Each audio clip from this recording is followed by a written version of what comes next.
राजू जो एक private company में काम करता था और उसको आज ही सैलरी मिली थी। उसके साथ काम करने वाले सब कर्मचारियों के पास स्मार्टफोन थे, बस उसी के पास पुराना कीपैड वाला फोन था। राजू का मन हुआ स्मार्टफोन लेने का और यह सोच उसके कदम मोबाइल शॉप की तरफ बढ़ गए।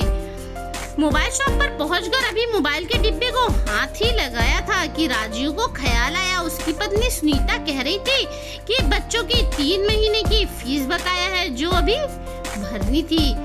मोबाइल का डिब्बा दुकानदार की तरफ बढ़ाते हुए राजू ने कहा, भाई साहब मैं फिर आऊंगा।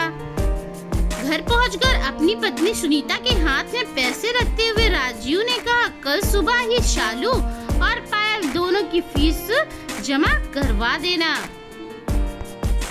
शालू और पायल राजू की 2 जुड़वा बेटियां थीं जो इंटर में पढ़ाई करती थी। और सुनो, मैंने 1000 रुपया रख लिया है अपने जेब खर्च के लिए।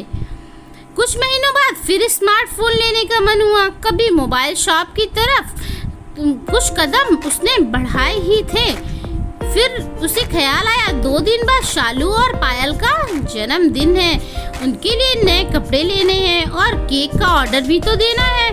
फिर अपने कदमों को घर की तरफ मोड़ लिया।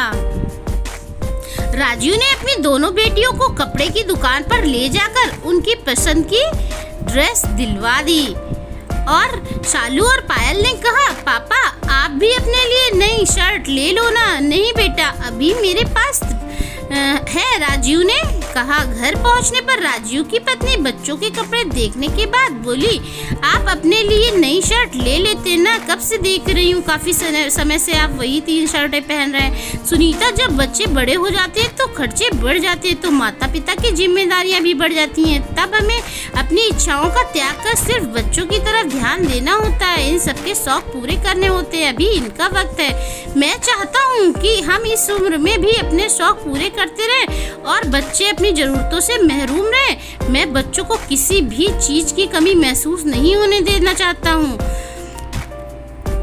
कुछ महीनों बाद फिर राजू का मन हुआ स्मार्टफोन लेने का और फिर ख्याल आया कि आज सुनीता की तबीयत ठीक नहीं थी और हॉस्पिटल भी जाना था चेकअप के लिए। फिर राजू के कदम घर की तरफ बढ़ गए। कुछ महीनों बाद फिर वही मन हुआ और ख्याल आया सेठ रामलाल से जो 6 महीने पहले 15,000 रुपए लिए थे शालू और पायल के एडमिशन में जो कम पड़ रहे थे, पहले उन्हें वापस कर दूं।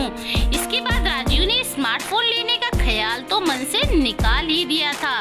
फिर एक दिन 6-7 साल बाद राजू की दोनों बेटियां एक नहीं 2 स्मार्टफोन लेकर आई। पापा, एक फोन आपके लिए और दूसरा मम्मा के लिए। पापा, आज आपकी मैरिज एनिवर्सरी है। पापा, आपने हमारी खातिर अपने ख्वाहिशों को, अपने जन्मदिन को, अपनी मैरिज एनिवर्सरी को हमारी खातिर कुर्बान कर दिया और हमारी सब इच्छाएं आपने पूरी की।